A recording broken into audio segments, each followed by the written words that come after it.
So this is the eero Outdoor 7. So this is the 7th generation technology.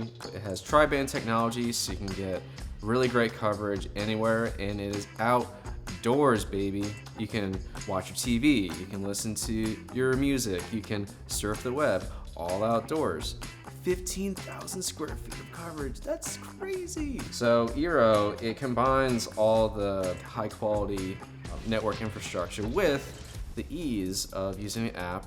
It's really easy to manage your network from it. You can make new Wi-Fi networks with it. You can make a guest network. You can have firewall set up. You can do all the stuff, but it's on one nice interface. So what sticks out to me with this is that it really gives you seamless coverage from coming outdoors, indoors, or vice versa, and you really don't have any blip in your connectivity. I just like these little rip tabs. I don't know. I'm a simple man.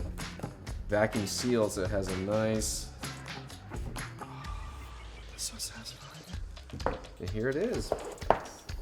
Here is all your hardware. This thing is rock solid, and I do feel like it is in for the long haul. So you can power this two different ways.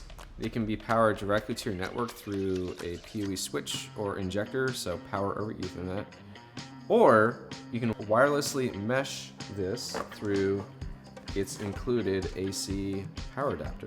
I can tell that this is really weatherproof by the construction of the cables too. I would recommend eero to simplify your home or business network. It really has a lot of great products, and it's a great solution to have one platform.